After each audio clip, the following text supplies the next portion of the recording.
That's everybody. Good morning, almost afternoon.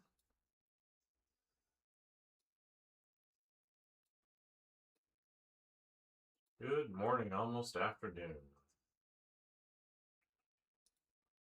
All right, let's bring up some inspirazione.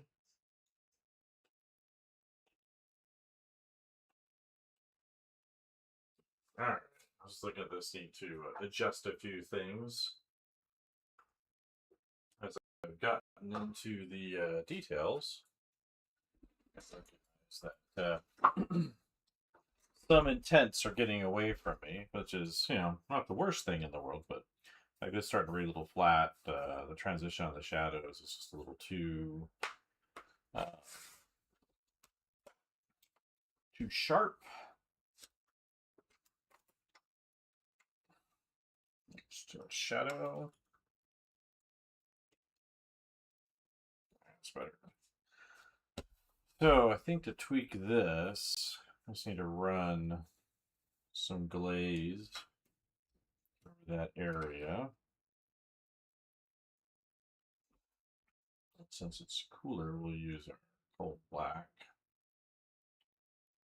Some of this medium here.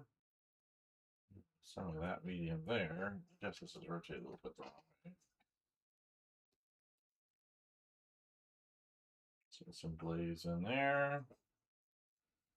And want to soften it this way.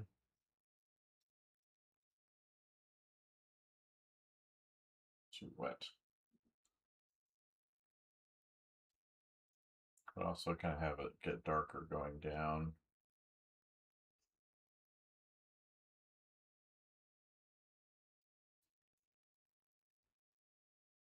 So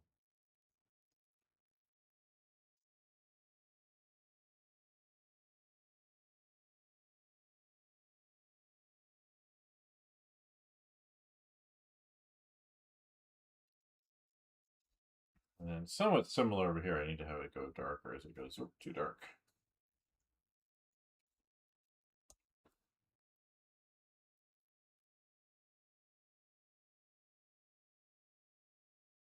Just getting too bright back there.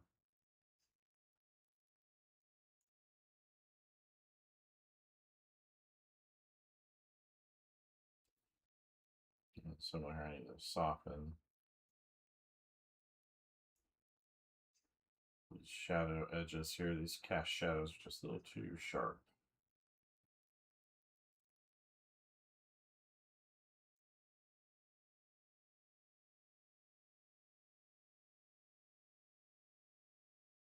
So that was like the big thing that stuck out to me. It was getting a little too much contrast back there and too sharp in terms of what the edges look like and all that good stuff. Too much. There we go. Similar in here, like don't mind having the clarity of the form, but in pursuing it, it just got a little too much contrast there.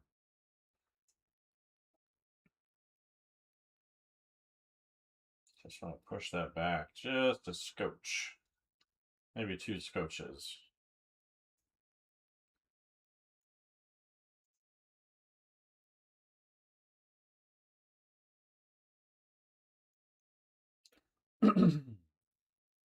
Oh, we got ourselves our first bot of the afternoon.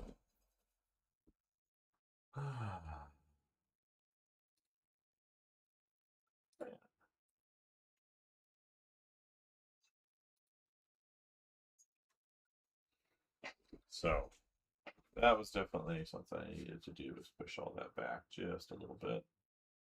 So that can happen back here too with these guys.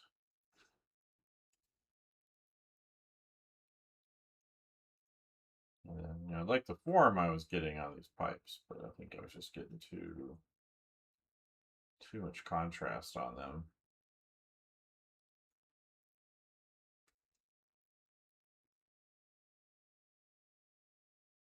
So it's fine. They've got some light and some roundness, but they're just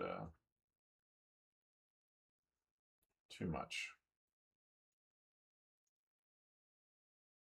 So I'm slapping some cold black on them, and I think that'll help kind of push everything back just a little bit without kind of overdoing the color.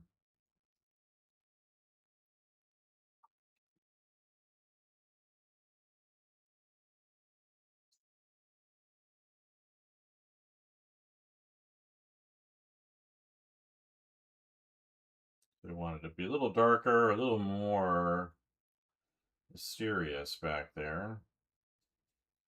And so if we make everything too clear and bright, kind of breaks that effect.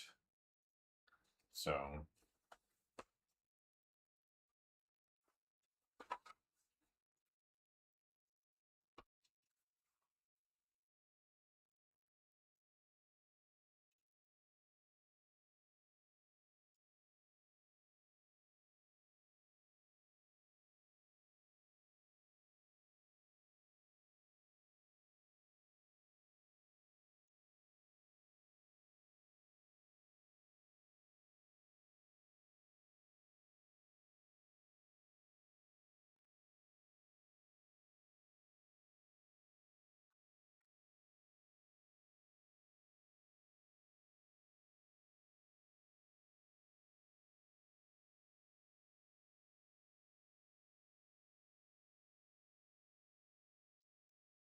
yeah, if you're ever losing the effect, it's always worth like getting back to that effect. It's more valuable than most, if not all, details.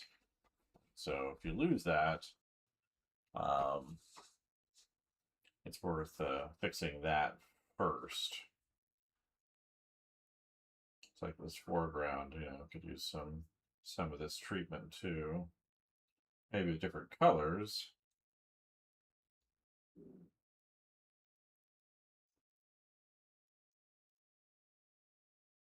But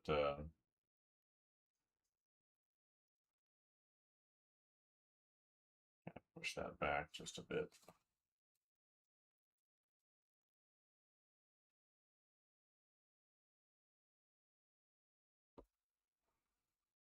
So I think that's what will make the most difference here.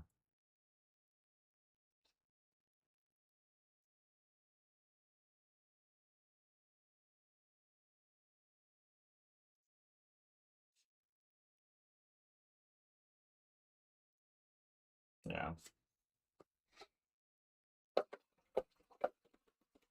So that helped out a bit.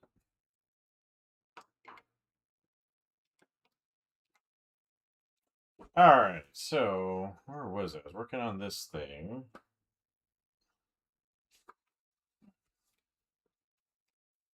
Okay, put the highlight back in that guy's eyeball a little bit.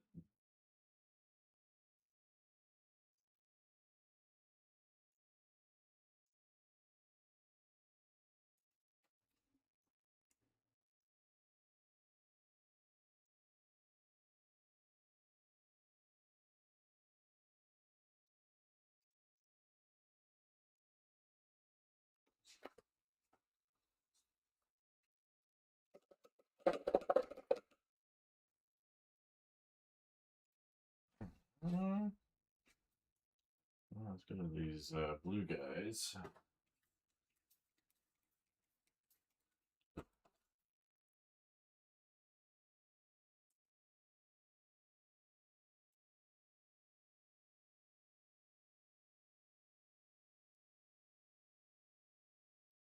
Darker.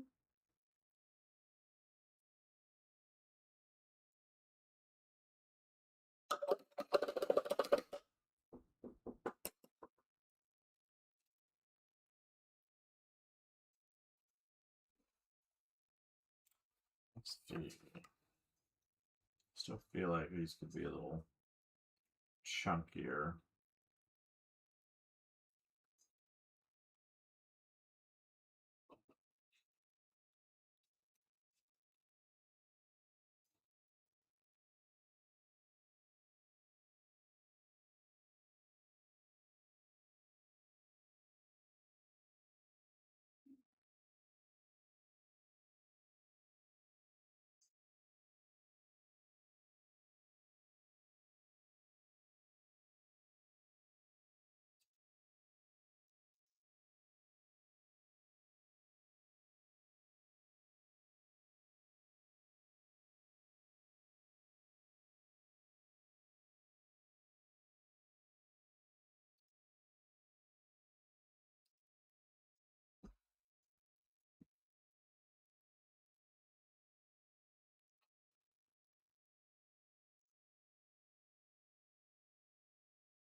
just too thin.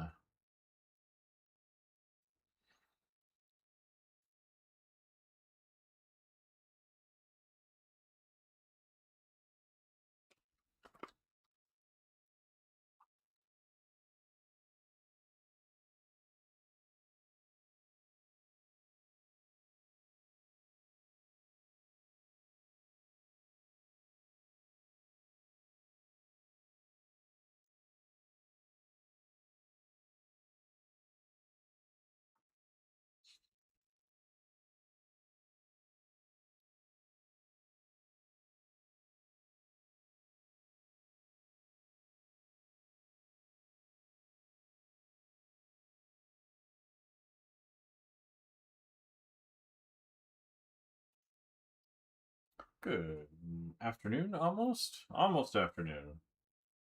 A little bit of a late start today, but it is what it is, right?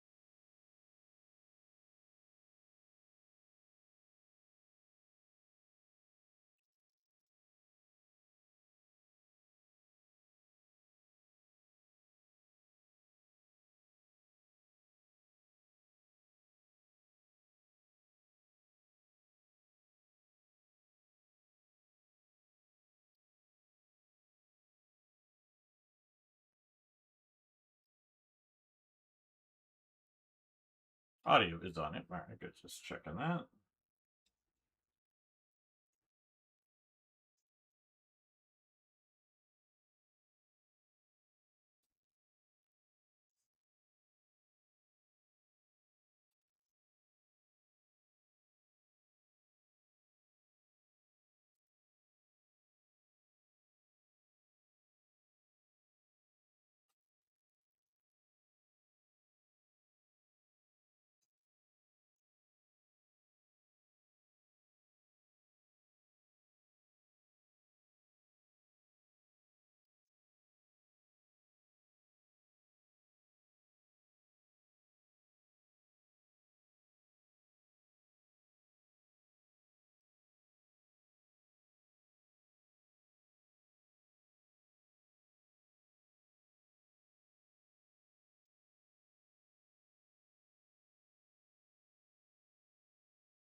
Good morning.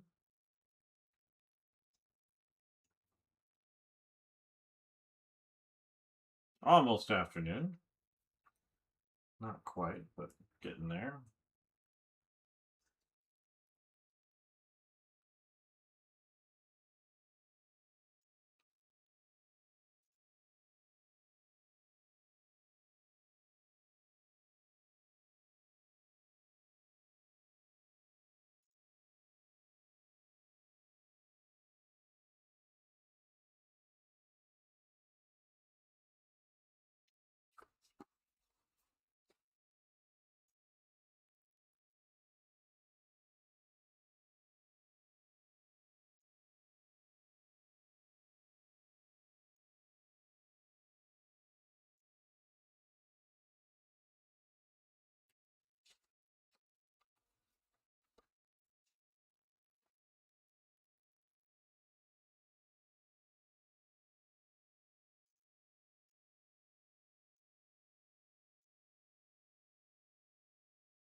Afternoon? Almost. 3 more minutes, then it'll be afternoon.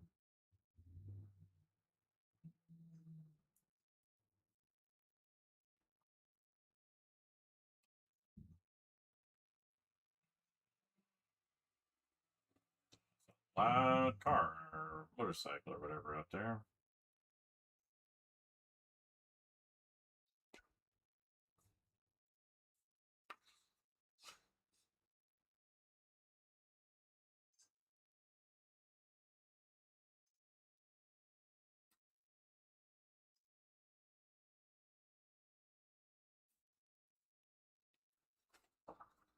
That feels much better.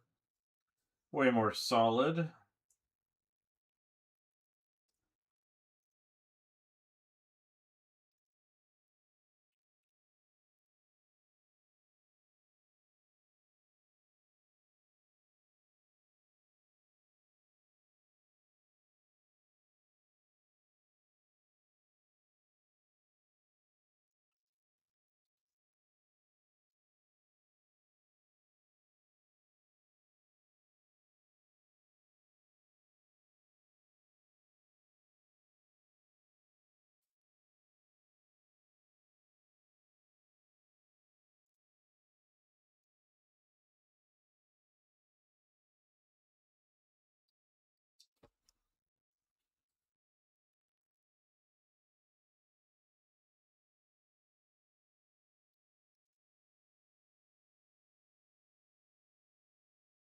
That's right.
Yeah, it feels much better.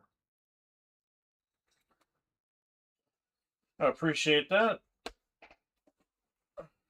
Hopefully a little bit unnerving, right? Um,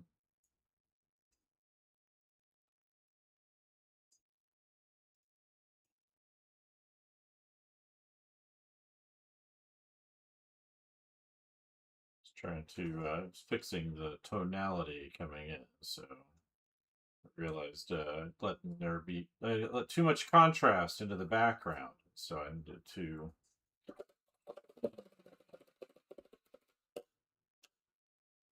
So now I'm going to go on through and touching up the stuff that's in here already. Trying to fill in with these darker areas with some warmth.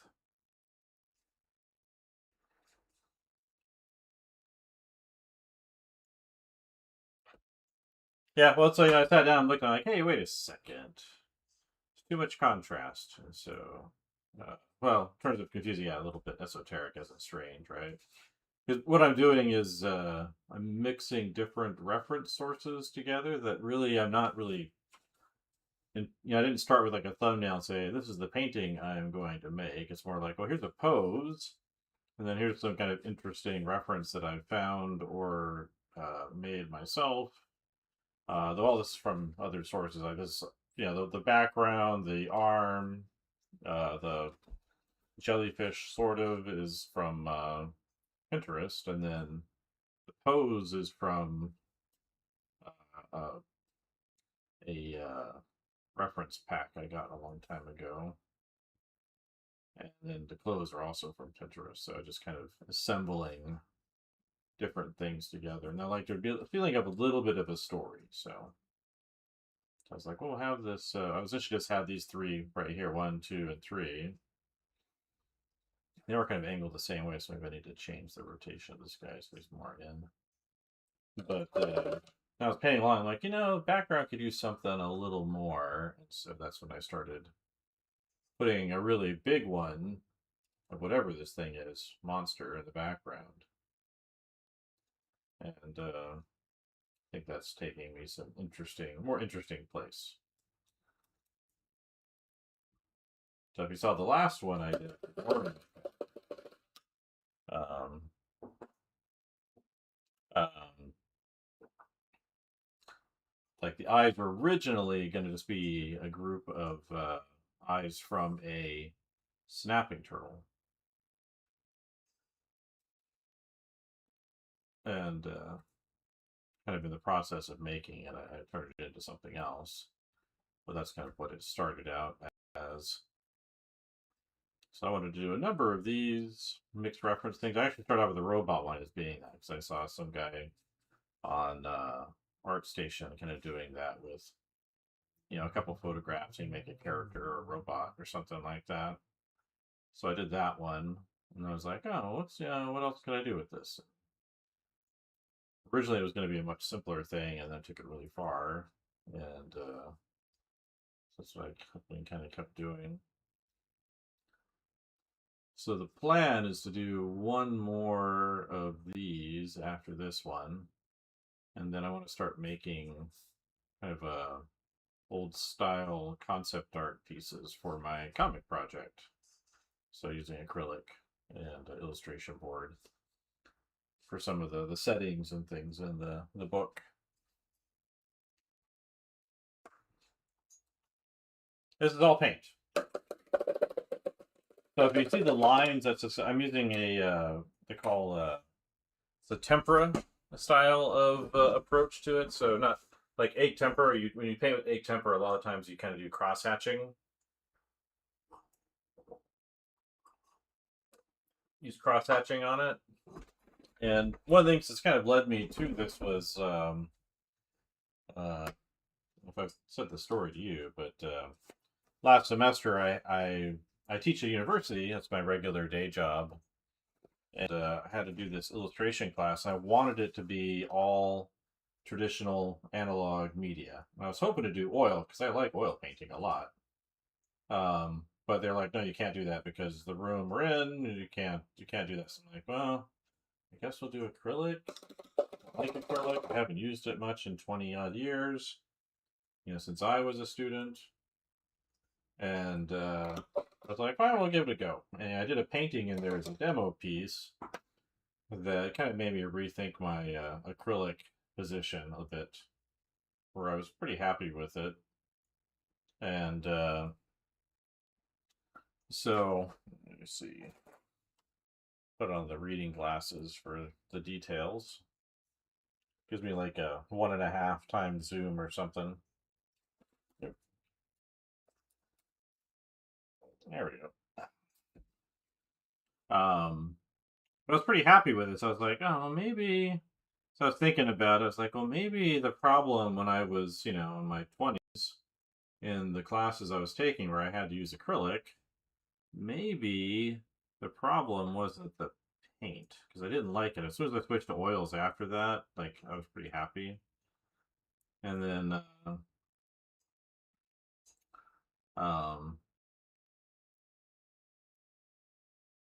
I was pretty happy with that. So I was like, oh, I was happy with the oil painting, so I just kind of stuck with that and gouache over the years. And I was thinking at the end of this class, or in the process of this class, that maybe the problem wasn't so much the medium. Maybe the problem was the painter, which, is a realization I've had on different subjects over the years in similar ways, where maybe I was the problem. But somebody will tell me I'm not, right? Maybe it was just the paint. Paint was the problem. Paint's fault. Um, I think that's true of a lot of things, out there. So, like one of the things I switched to in school, which was somewhat not really that challenging, but there wasn't a lot of support for it then, was doing my projects digitally. Yeah, so I don't like it as much as I like things. But I was like, oh well, if I work it a certain way and I use it, a lot of things I've learned about layering in oil painting, because I know the kind of old mastery techniques for oil painting. I'm like, well, I've been using that in these, like the process of scumbling and glazing. A lot of times people confuse scumbling with dry brushing, because they can happen at the same time, but they're not quite the same thing. But people will often kind of use them in conjunction with each other. What scumbling is, it's kind of putting an opaque, usually somewhat translucent layer over transparent paint. So in glazing, you put opaque, transparent uh, over opaque stuff. So like, I don't know, Indian yellow over white, right? Or over a pale white or something like that. I think it's a really nice effect. Um, this is the cross hatching thing right here. Um, but and then scumbling's the opposite, where you put an opaque or semi-opaque layer over a transparent one. And if you can kind of do a thing where you can kind of match the value of that opaque paint over the transparent, also it has like a really, really nice effect on that. Um, and So rather than just trying to like, color match or, do what's called direct painting, where you kind of just match the color and put it on top, I'm doing more of that kind of indirect or layered approach here. And I think it's definitely helped me out here a bit.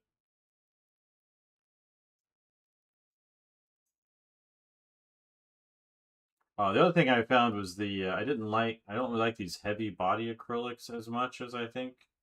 And so I bought this, to use up the paint, I bought this high flow medium, which I think has a little bit of retarder in it or something to kind of help the paint flow without it drying as fast.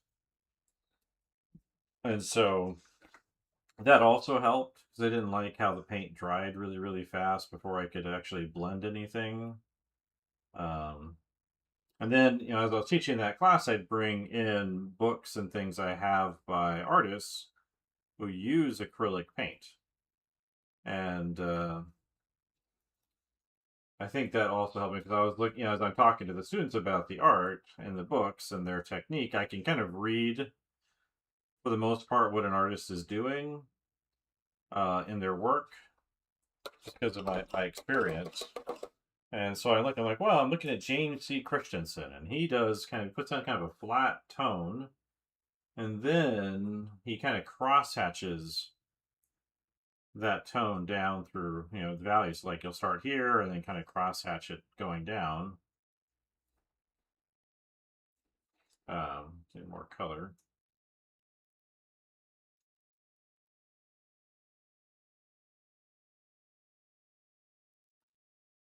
And so kind of being able to do that, looking at the work of different art, kind of opened my eyes to like, oh, well, I could do this, I could do that, I could do this other thing.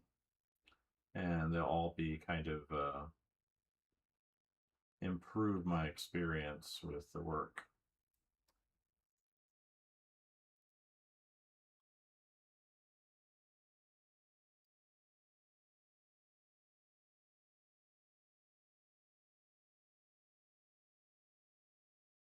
So those are all things I've kind of done.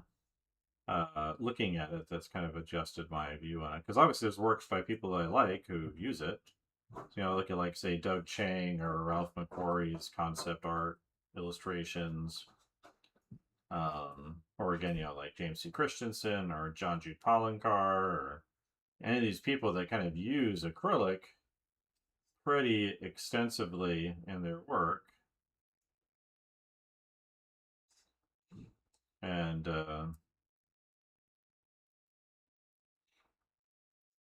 it's nice.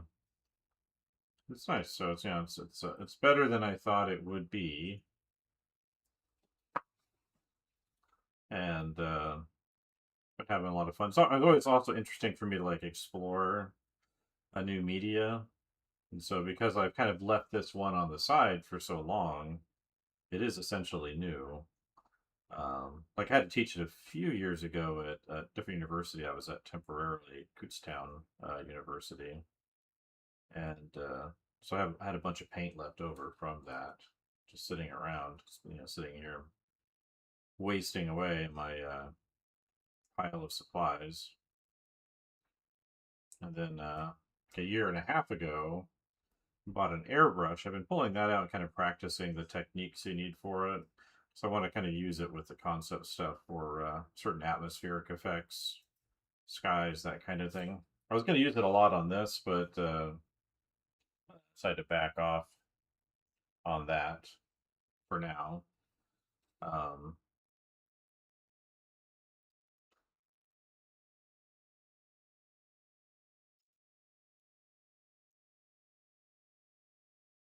so, but yeah, the kind of technique here is I kind of put the color down and then fade it off as I go away, either through scumbling it out, so thinning it out as I go, or um, the cross hatching thing. And that seemed to be, I think it's effective. Maybe I'm deluding myself, but I feel like it's working out okay. And the other thing I like to do when I'm painting is work back to front. So basically, I kind of try to get the overall effect and maintain that throughout the painting. And then as I kind of approach the detail phase, I like to kind of start in the background and work my way forward. Um,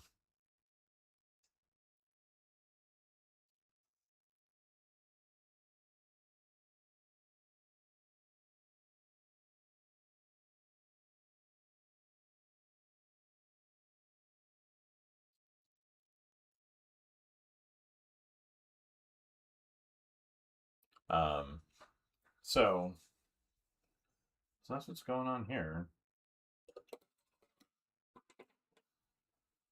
And those do need to go lighter, but not nearly as light. Back here. A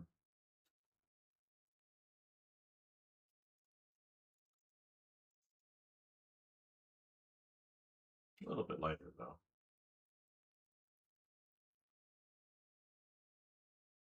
Yeah, so between, the fact that I've learned how to paint in the last long while, for the most part, I understand color and lighting and how to manipulate that, the color temperature and all that. Um, and this high flow medium, especially, it's kind of helped me bridge that inexperience gap.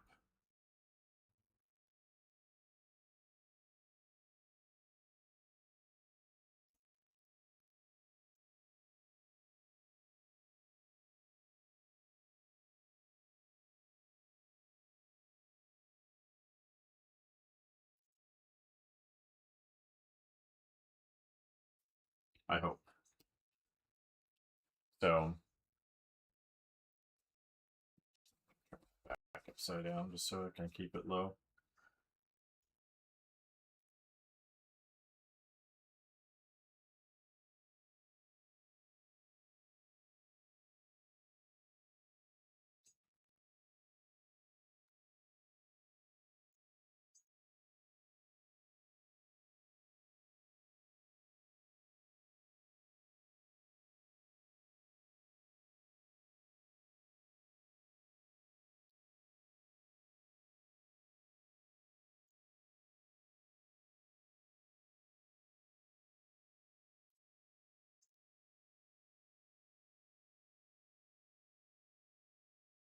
So, but yeah, that's what we got going on here. So, but I come on, spend a little time doing this, and then I need to get back to inking those pages. I had a slow start today. I woke up like early. I felt pretty good when I got up and got the dog out for his WALK. Even ran into some surprise rabbits. They were came running around the side of a house and almost crashed into us. Like, there's mating season or whatever, so they're not paying a lot of attention to where they're going. Um, so that was pretty funny. And kind of just came flying around the corner, like, oh, monsters right around the corner. What's up with that? Kind of ruined the moment for him, I guess. But oh well. We have no shortage of rabbits downtown here. But and my dog looked at me like, it's like, that could have been breakfast. That would have been really nice for breakfast.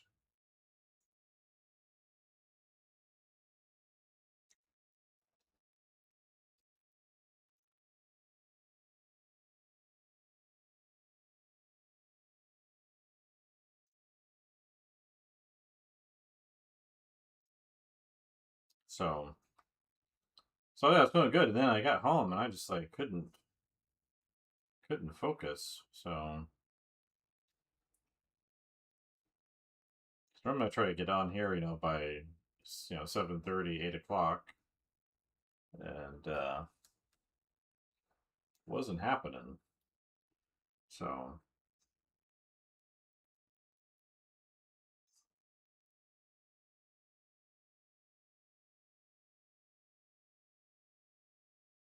I don't know if that's what they call burnout or what, but feel good now. Usually I feel good once I start working. If I'm having trouble like that, as soon as I start putting brush to paper or pencil to paper or whatever, um, usually makes a big difference for my focus. I just kind of wake up right away.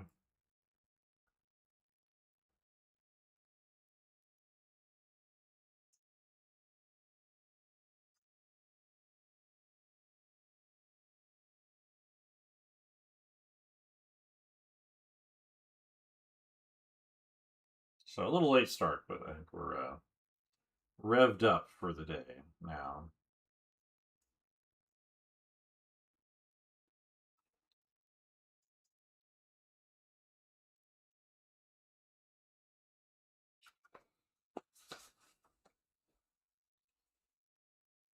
All right, and then the glaze on the under parts there. A little some blue in there.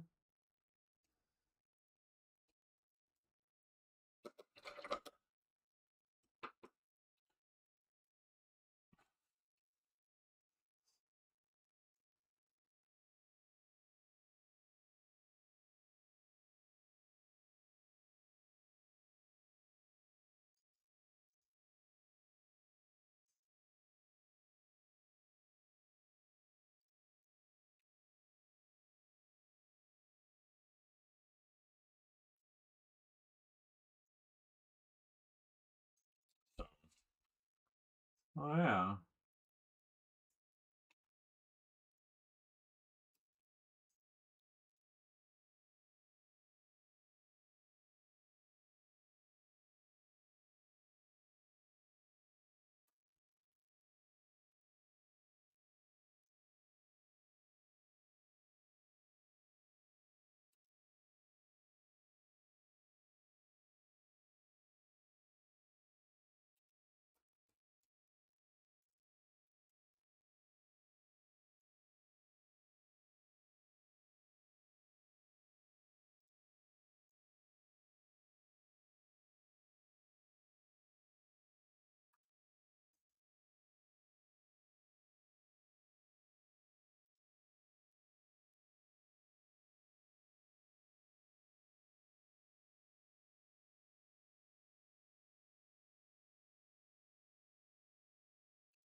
So, yeah, thought I'd come on for a bit today and work on this before doing those other things.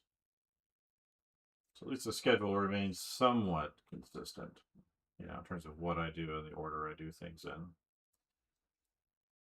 Makes it easier to focus.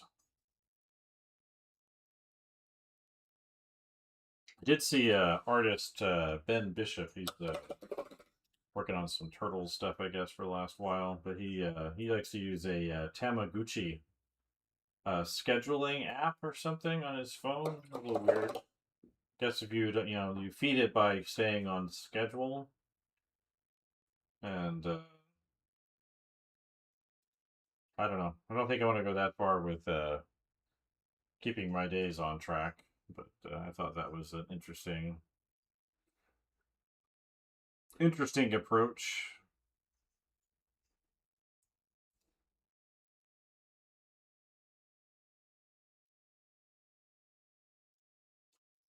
Yeah, it's millennial, so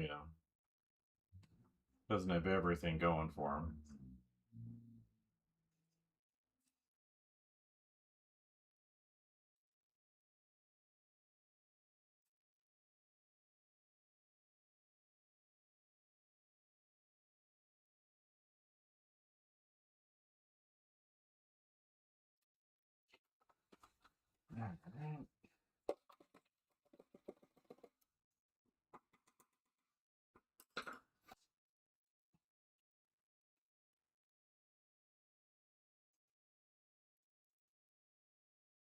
Yeah, I definitely want to get more. There's always, acrylic's always also just been a medium that's bugged me because I didn't like it.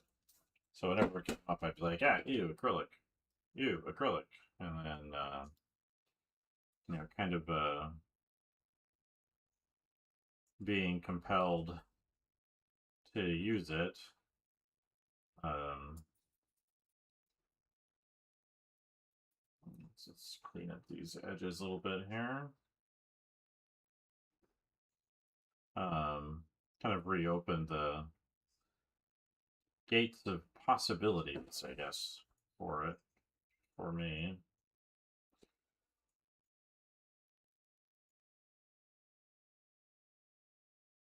Kind of learned to take advantage of its unique working properties. That it dries so fast.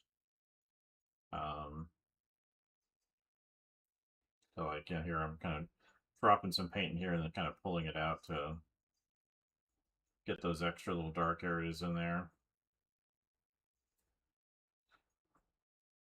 And just kind of putting it a little down and pulling forward. So I know it's going to dry a little bit each time. We're using the high flow medium here to kind of work, clean up these edges somewhat transparently, but changes the temperature in the background and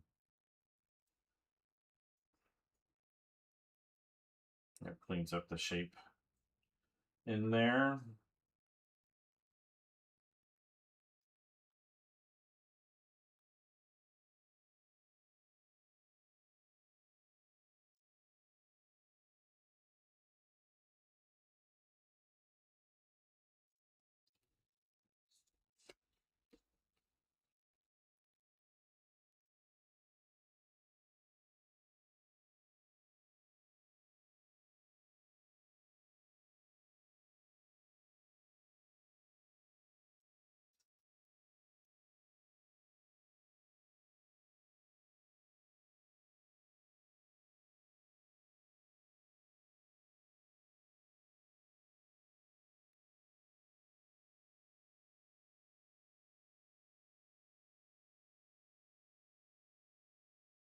But it makes a difference, I think. Just pop things out.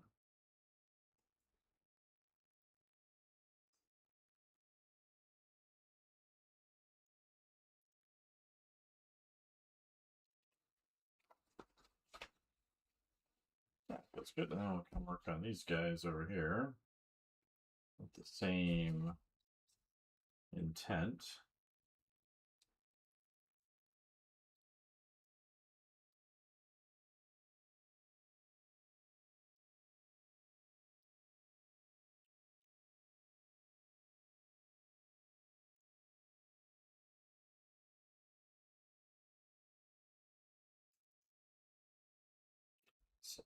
Drink something.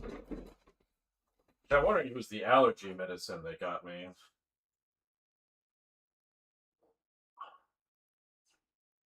Because I took some of that before going out the door.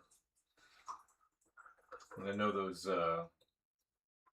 heavy duty antihistamines can do stuff to you. Because I woke up sneezy. So.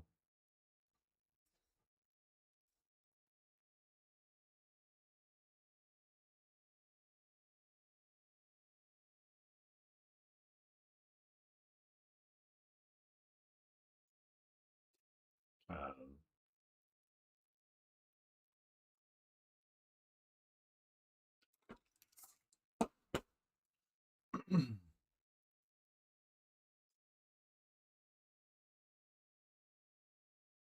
so that might have been the reason why.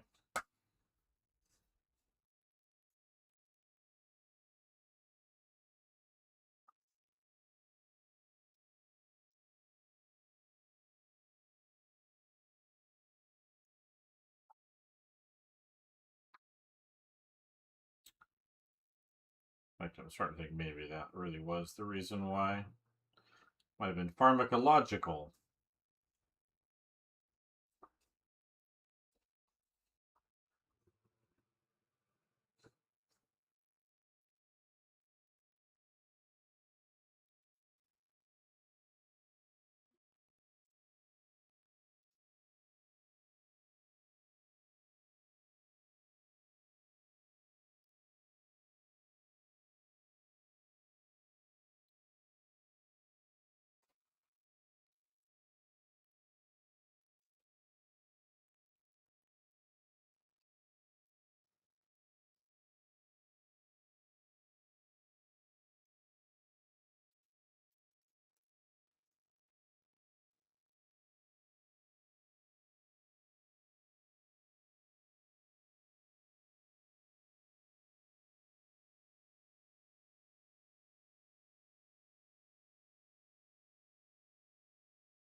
So, yeah.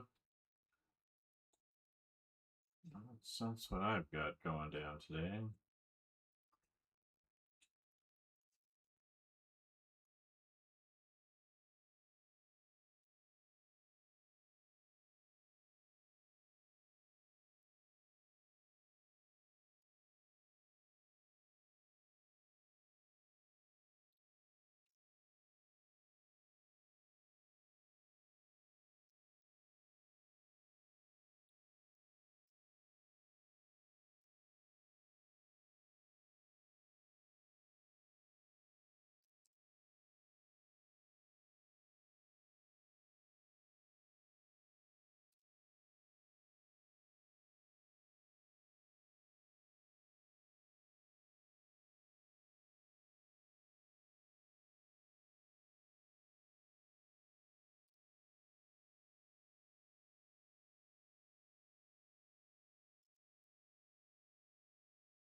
Let's see.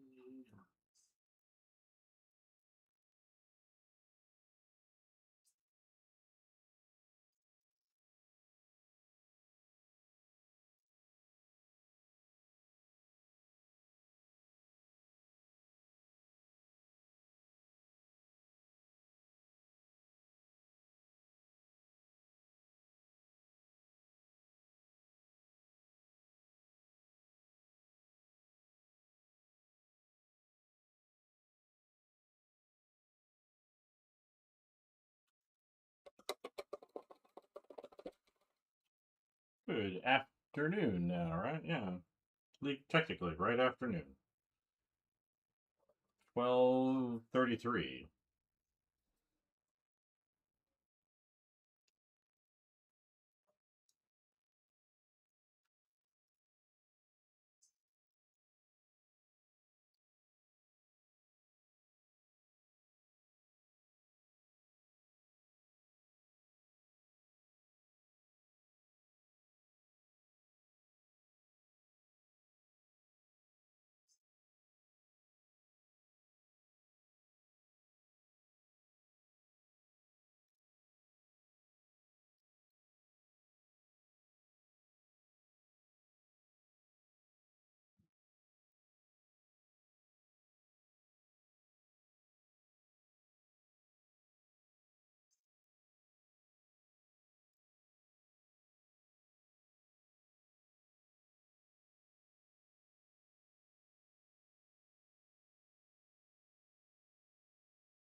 Nice clarity.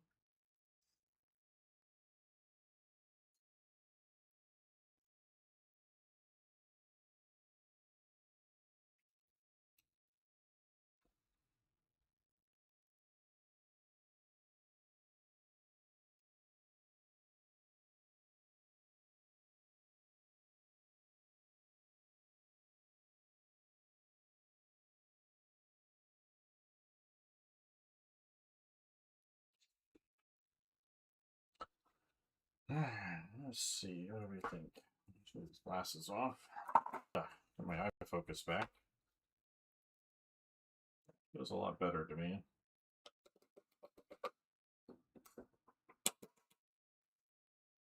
It's actually a piece of paper taped to a piece of paper, but it's very nice, kind of a Bristol board.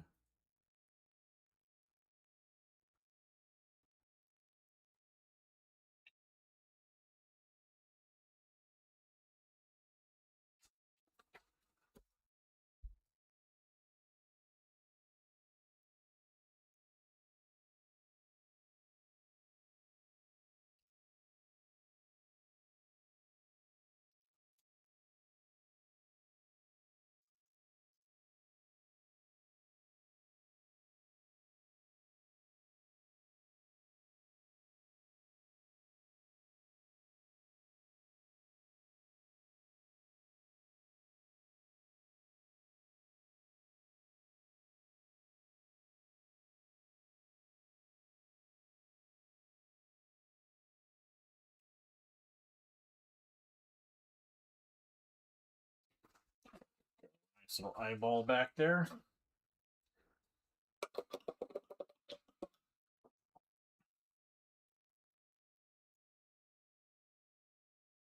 How are we doing for time? All right, well, stop in just a few minutes. I just want to get this warmed up, then jump into my other things I'm trying to really get done.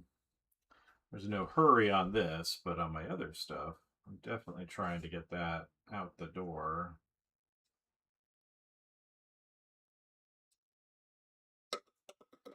Oh, it's better. Which one did I make? It's you. Little comic book pitch.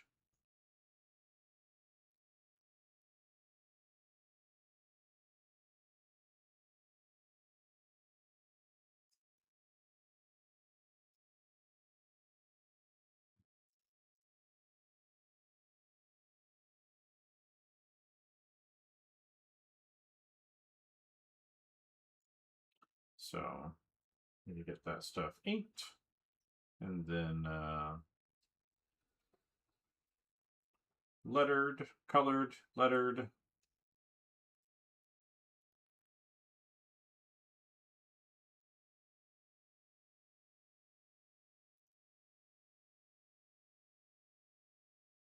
And get it out there, see what people think. Hey, Damien, Professor Fox.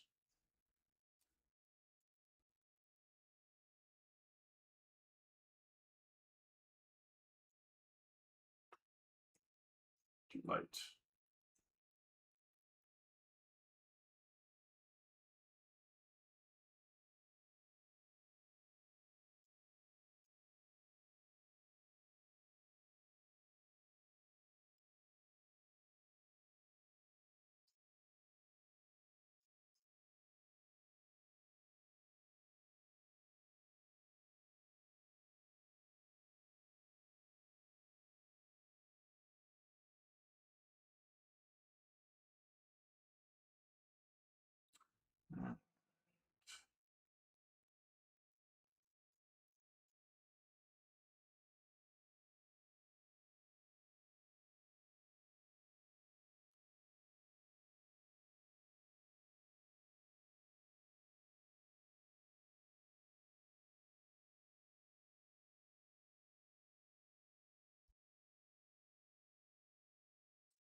Good afternoon.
Too dark.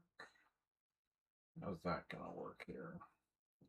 I think one of the other problems people have with acrylics is it feels like they dry lighter than when you paint, which is not really what's happening. What's happening is you've got water in it, and the water reflects a lot of light, and so it looks lighter than it actually is. And so a lot of people have trouble with that, especially when, wash, watercolor, acrylic, any of the water-based mediums. Um, It actually happens when you're oil painting too. You just don't notice it as much because you're using uh, paints that already have oil in them.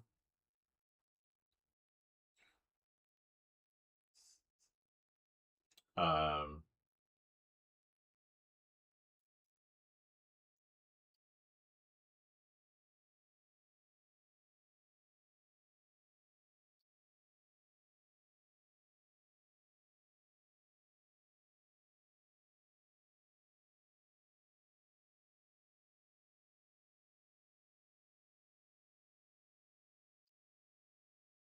um, so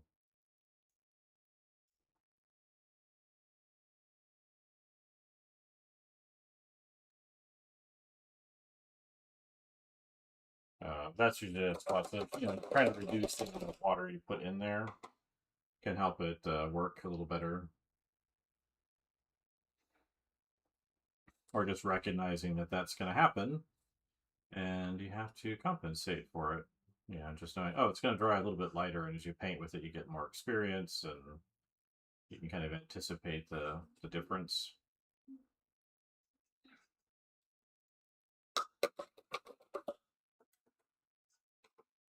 So um, that's just like a thing to kind of be aware of as an effect. Let's see, I need to push this over so it doesn't feel like it's wrapped around that guy.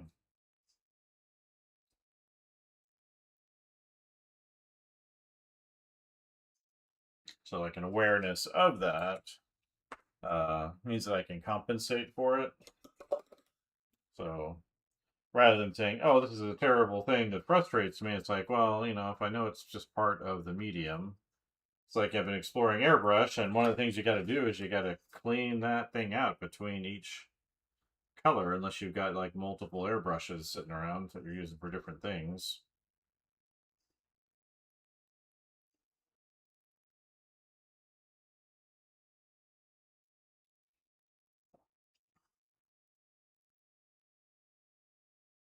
Um, Otherwise, you got to clean it up. Just part of the process of using the materials. Or it's like I've been using these rapidograph pens for different things in my process of inking, and sometimes the ink gets clogged up in there. Or, I haven't used it in a while, so the ink gets clogged, and um, now I know how to take it apart and clean it. It doesn't take that long, but it is still a little bit of a hassle if it gets clogged up.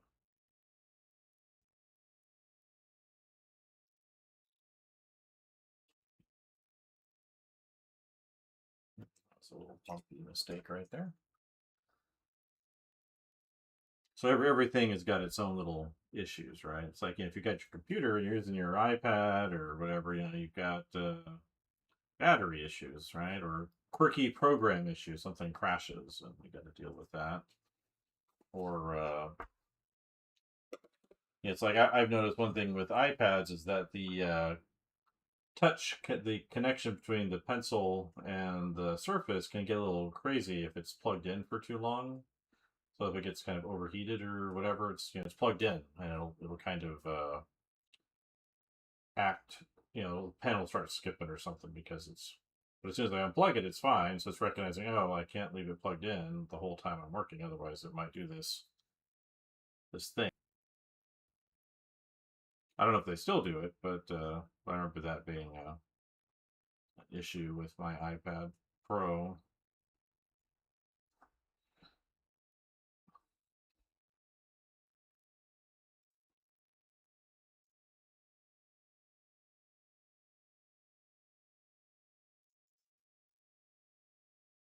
So everything's got or it's running out of batteries. Period, and you don't have a place to plug in. Like, suddenly you've got a large glass and metal brick on hand, and that's about it.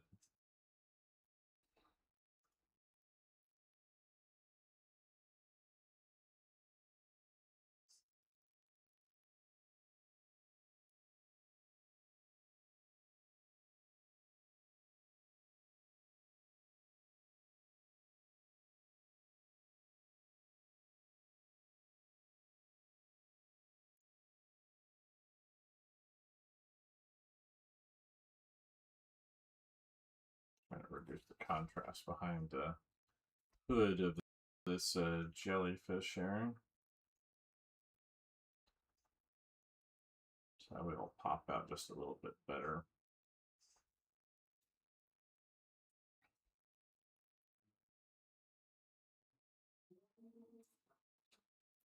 But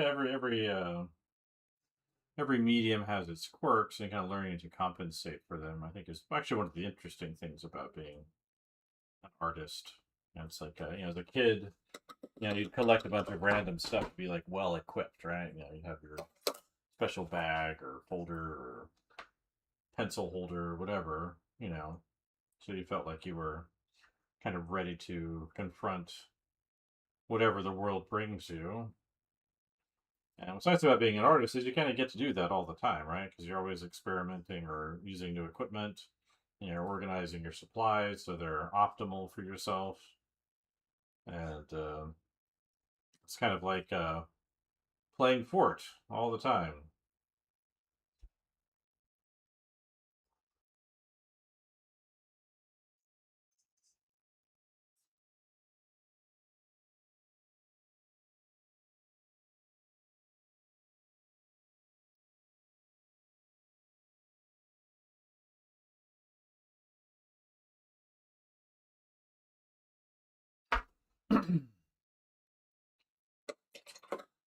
Which I like.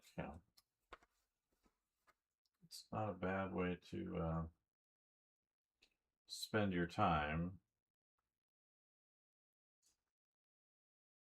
It's like I got this little thing for the airbrush kits, a little cleaning jar. And you stick your airbrush in there and you spray out the cleaner. It's like, oh, that's neat.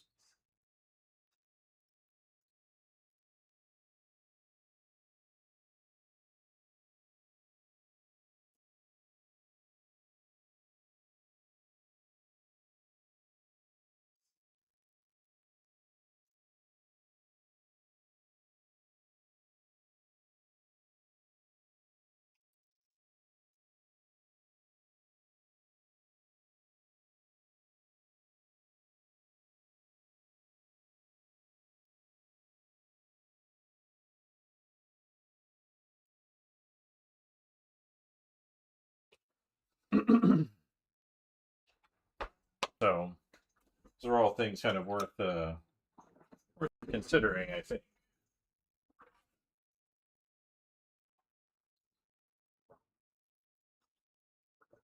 Uh,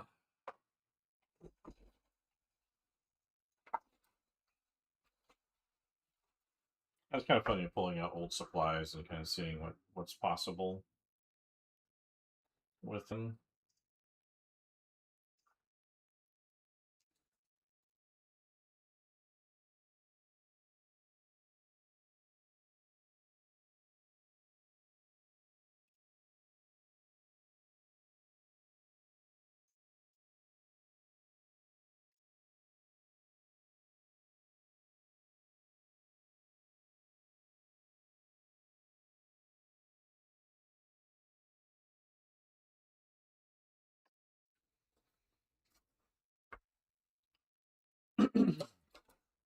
That's my thought anyway on the whole matter.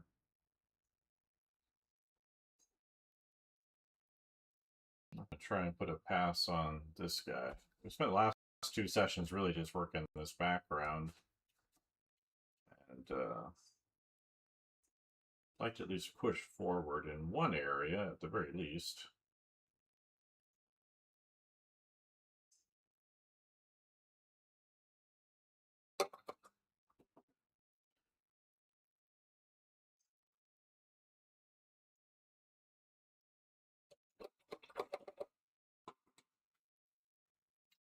Because if I can kind of get this all essentially done back here, then I can work on her and then touch up the foreground.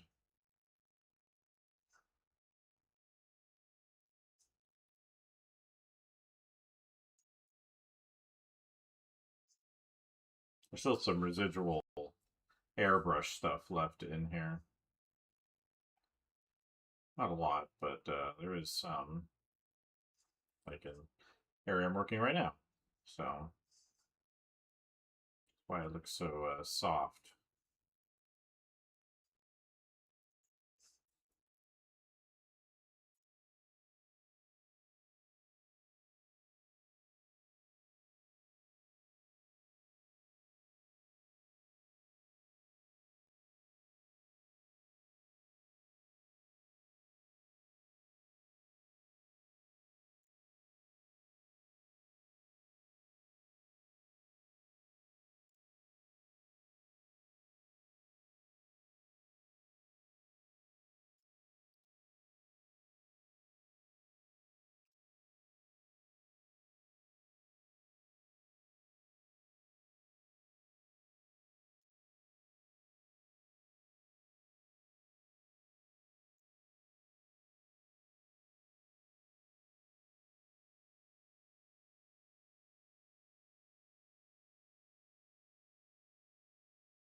So I thought I'd touch him up just a bit.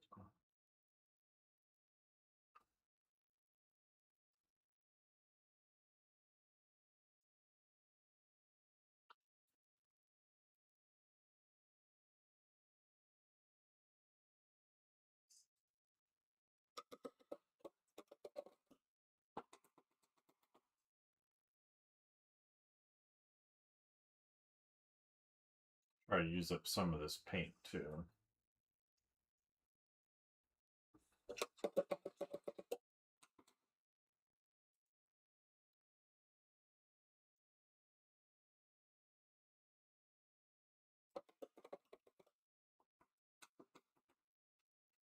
Let's see.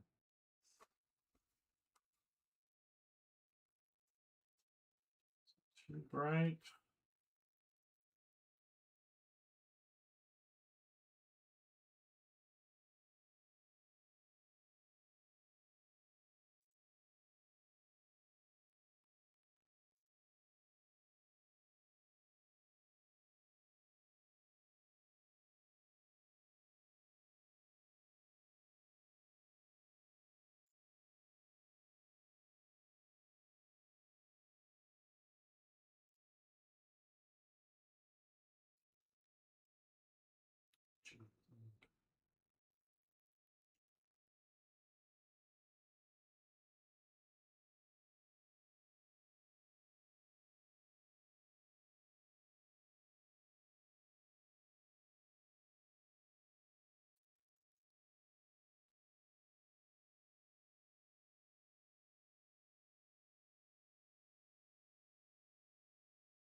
That feels much better.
Alright, let's get some micro details on this guy.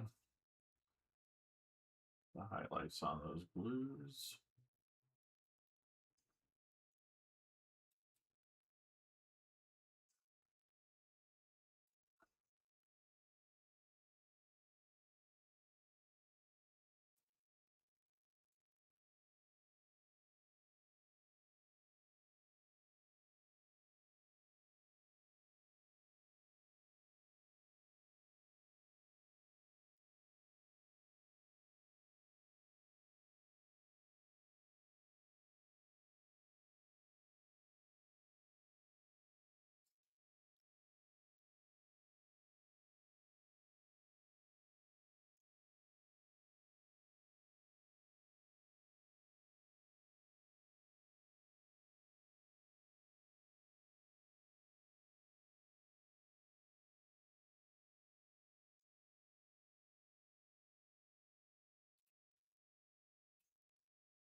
That feels better. Let's clean up the outside.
Good afternoon.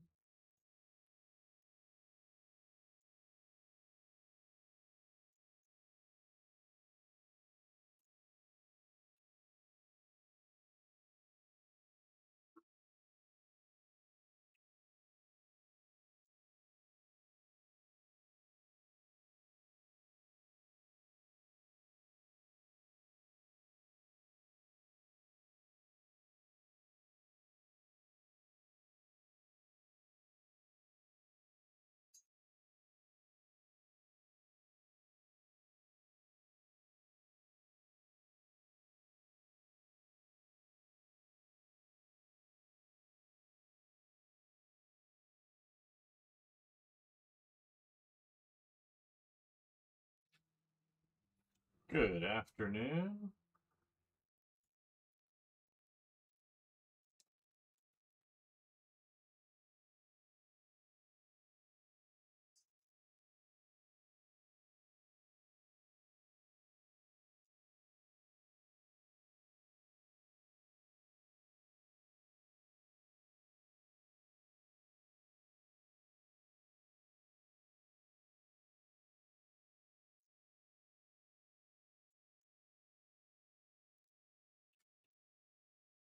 Yeah, I'm probably going to stop soon and get back to slinging some ink around.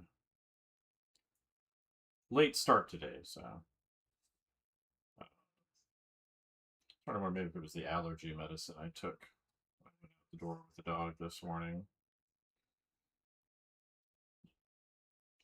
So I generally like to avoid this stuff, but if I wake up sneezy,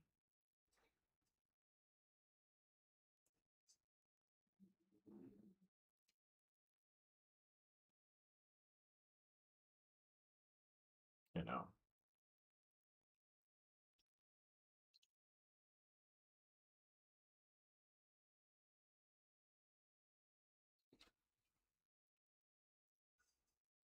Oh yeah. Oh, maybe that's all. Was that last night? Because there was a whole bunch of bands playing and noise and all over the place downtown. Like I could hear like sound like marching bands. I was like, is this kind of St. Patty's Day thing? So maybe that's what that was.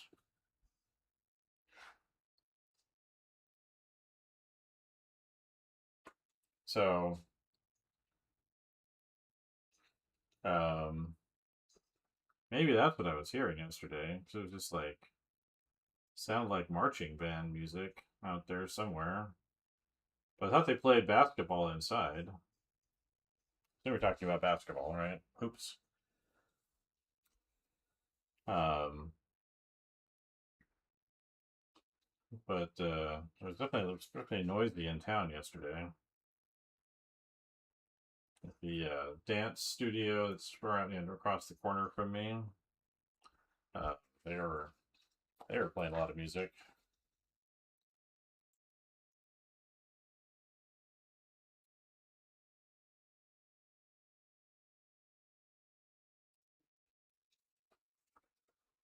Background feels much better. There was way too much contrast in it this morning when I sat down. I was like, I gotta fix that.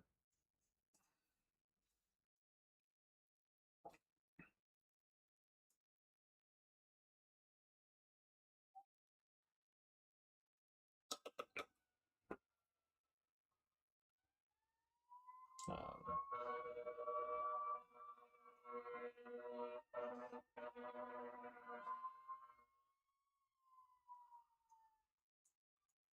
yeah, my dog and I we're out this morning, and I guess it's rabbit mating season or something because a couple of rabbits came running around this. I saw them coming down the street. They didn't see me apparently, but they were doing their little run around and dance routine, chasing each other around, being frisky. And they came running around the corner of this house, and one of them is ahead of the other, and just like stops and stares at both me and my dog, like, and then takes off down the street the other way, which is pretty funny.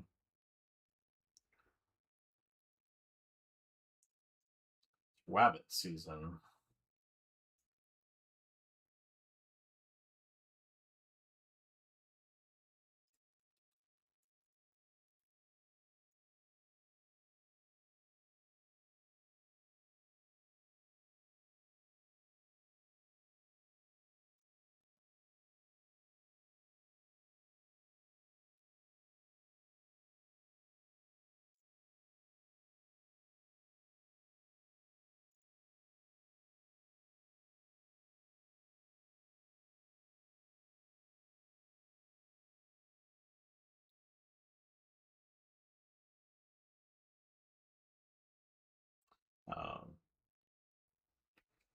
Well, the words my dog knows. Oh, hello over there on Twitch.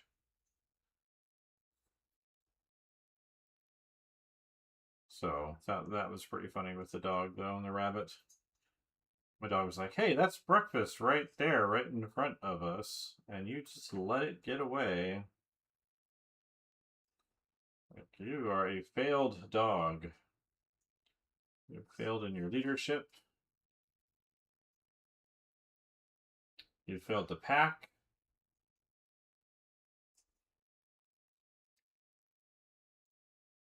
And you failed me. I'm like, oh, sorry about that. I'll go this way. Love when dogs reach a certain age and they start getting sarcastic. Like mine snorts a lot at me as we're heading out the door. Sounds like a sneeze, but really it's a snort. And he has various levels of snorting. It's the snort of impatience. So it's like, yeah, let's go. What are you waiting for?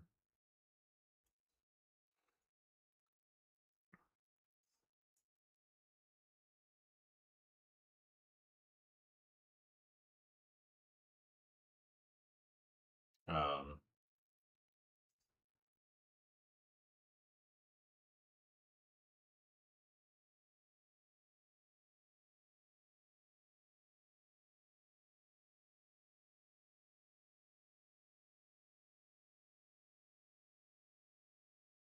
but it sounds like a really loud kind of sneeze.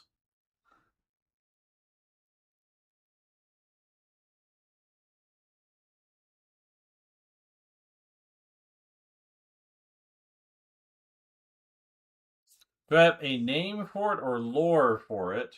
Well, what I'm kind of doing is I'm actually, if you go back and look at recent lives, I don't know if this one's still in the queue for Twitch. Might be on the YouTube side. But I'm doing a series of, I call them like learning paintings for me for acrylic.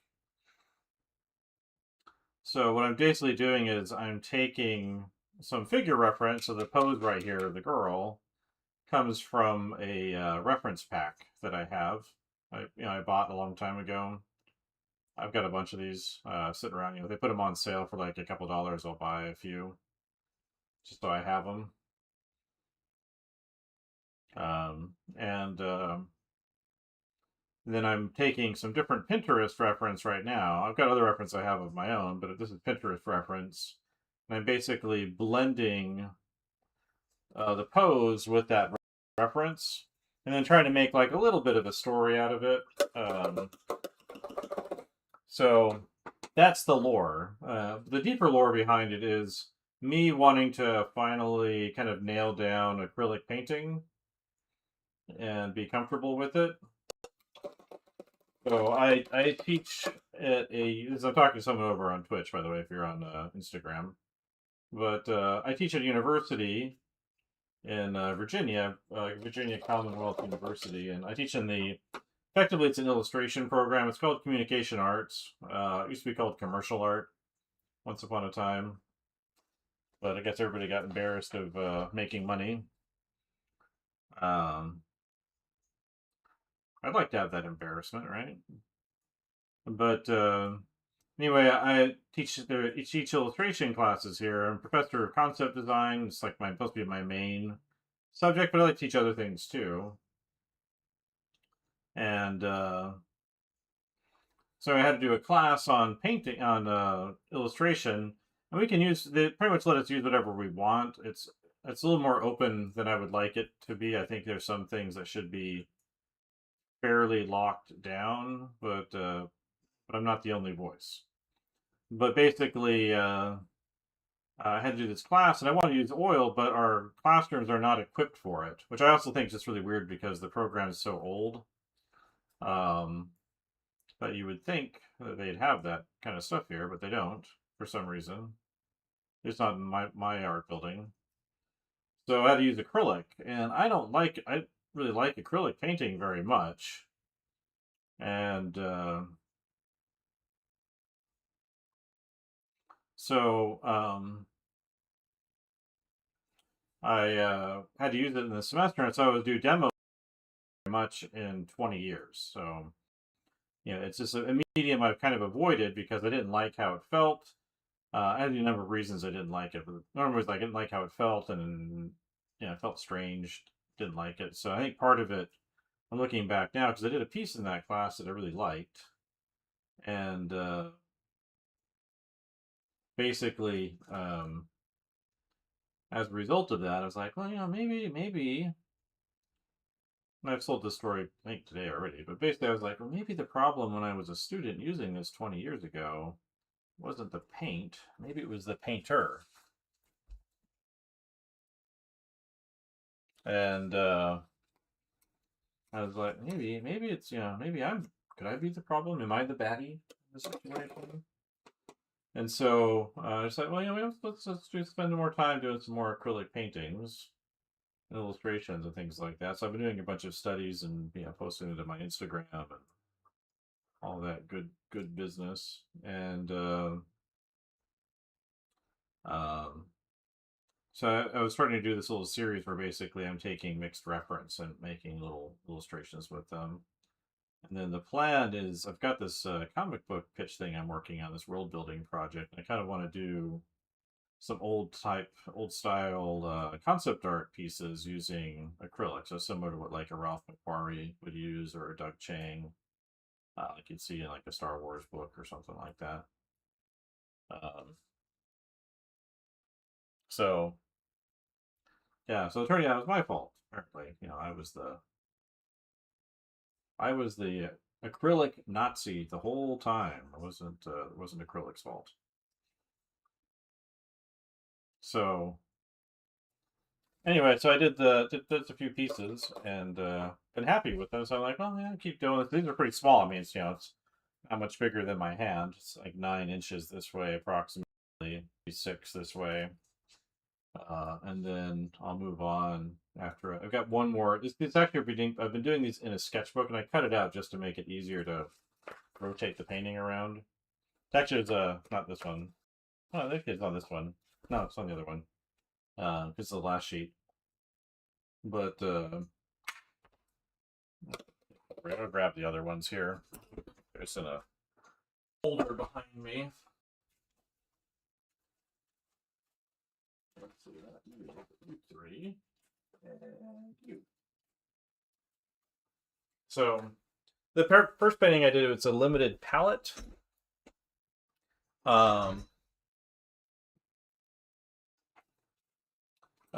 This is limited palette, so I'm only using 3 colors here. So it's blue black, cadmium red, and yellow oxide or yellow ochre.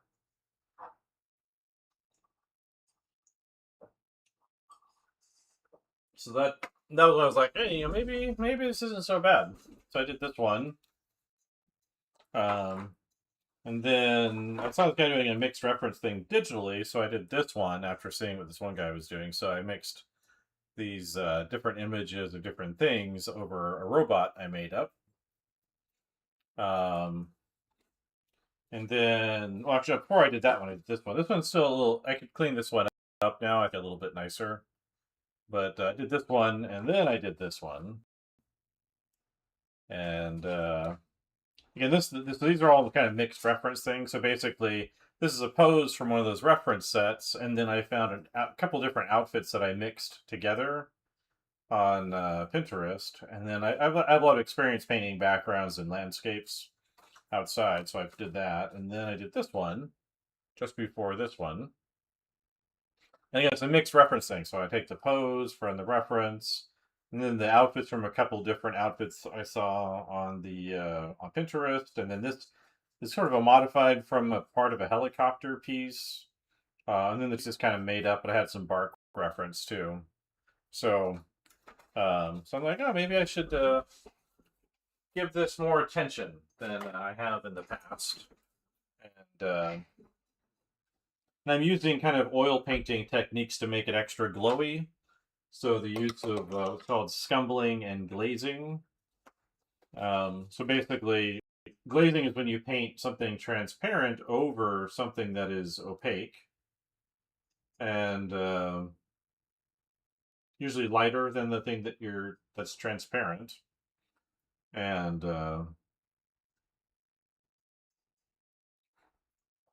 and adds a lot of depth. But you can also do the opposite of that, where you paint something kind of translucent or opaque and make it gradually translucent over something that is transparent, and it can add a lot of depth to a picture, make it look like there's a lot of light and depth inside of it.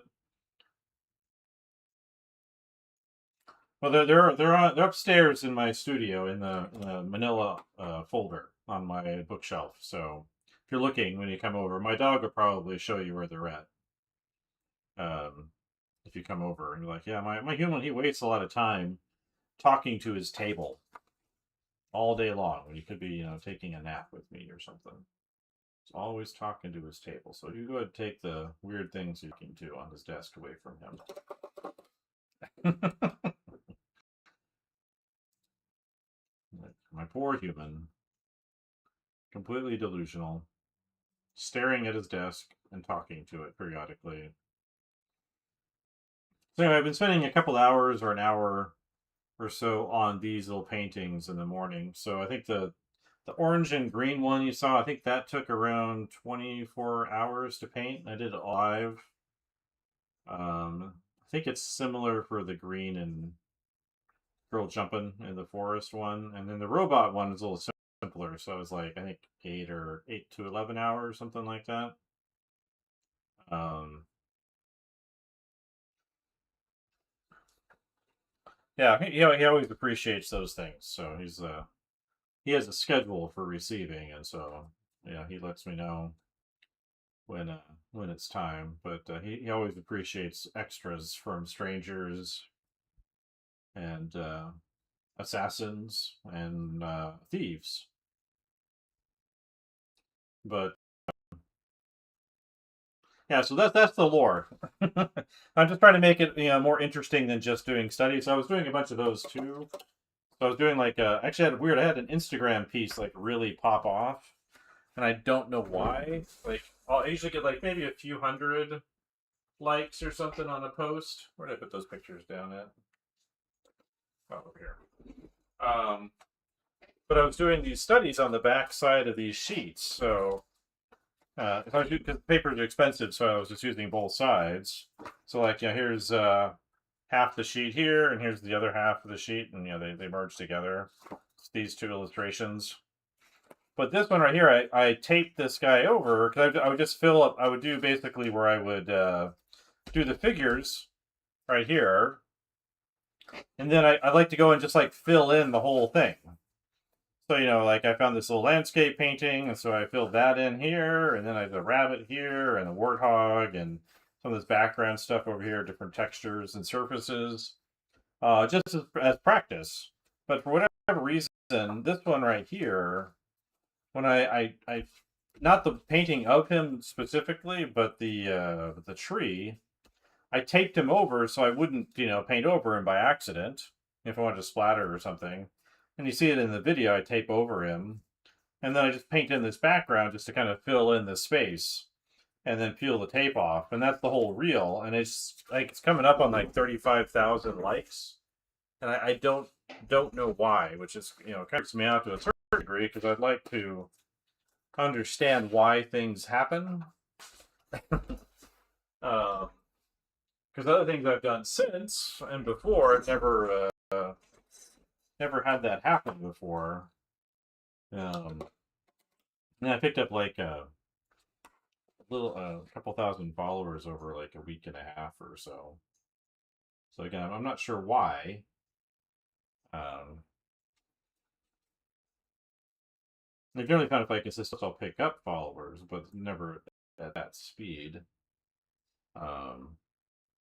Yeah, but I don't know why that one popped off like it did. Like I feel like the one I'm working on now is better. It will be, for a number of different reasons. But the algorithm thought otherwise, and I don't get it.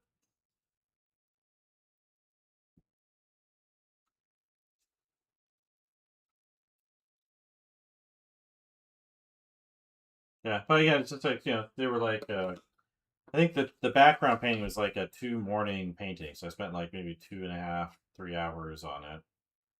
And then, I just didn't think very much of it. I had people complaining in the thing, like, why didn't you pause at the very end and show us your picture or whatever? And I'm like, if I'd known it was going to be not popular, I might have done that, but I didn't factor that in.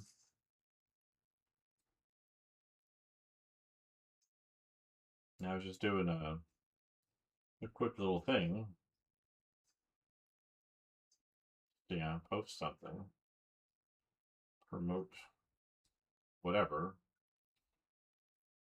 Keep alive in the algorithm. Yep, have a good one. I'm going to shut down here in a minute, as it is. I need to move on to the next thing. And got some ink to sling, so yeah, well, that's good progress. I fixed up the background a bunch, and then I painted in this little guy here. Probably let it sit for a minute and put some, I toned this stuff back down a little bit too, so I'll probably put a little glaze over the whole thing, just to even out the tone, and paint's all getting all dried up as it is. And that'll be it for today, I think. So thanks to everybody that came in.